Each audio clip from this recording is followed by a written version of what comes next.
கடம்பூரினுடைய இளைய ஜமீன் கயத்தாறு ஒன்றியத்தினுடைய 25 ஆண்டுகளாக ஒன்றிய குழு தலைவராக இருக்கக்கூடியவர். 5வது முறையாக அன்னபோஸ்டாகவே ஜெயித்தவர். அமமுகவினுடைய துணை பொதுச் செயலாளர், தேர்தல் பிரிவு செயலாளராக இருந்தவர், தென் மண்டலத்தினுடைய பொறுப்பாளராக இருந்தவர். டிடிவி தினகரனுடைய மிக முக்கியமான தளபதி மாணிக்க ராஜா அவர்கள் அமமுகவிலிருந்து விலகி தன்னை திமுகவில் இணைத்து கொண்டிருக்கிறார். அவரோடு 3 மாவட்ட செயலாளர்களும் அமமுகவிலிருந்து விலகி திமுகவில் இணைஞ்சிருக்கிறாங்க.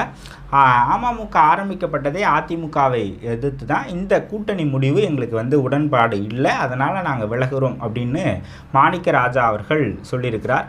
எத்தனையோ நபர்கள், தங்கத்தமிழ் செல்வன், செந்தில் பாலாஜி, பழனியப்பன் உள்ளிட்ட அமமுகவில் மிக முக்கியமான தினகரனுடைய தளபதிகளாக இருந்த பலர் விலகிய போது தினகரனோடு நட்புக்கரம் நீட்டியவர் மாணிக்க ராஜா. 2021 தேர்தலில் கோயில்பட்டியில் தினகரன் போட்டியிடுவதற்கு மிக முக்கியமான காரணமாக இருந்தவர் மாணிக்க ராஜா. அப்படியாப்பட்ட நபர் 25 ஆண்டு கால நண்பர்கள் 2 பேரும்.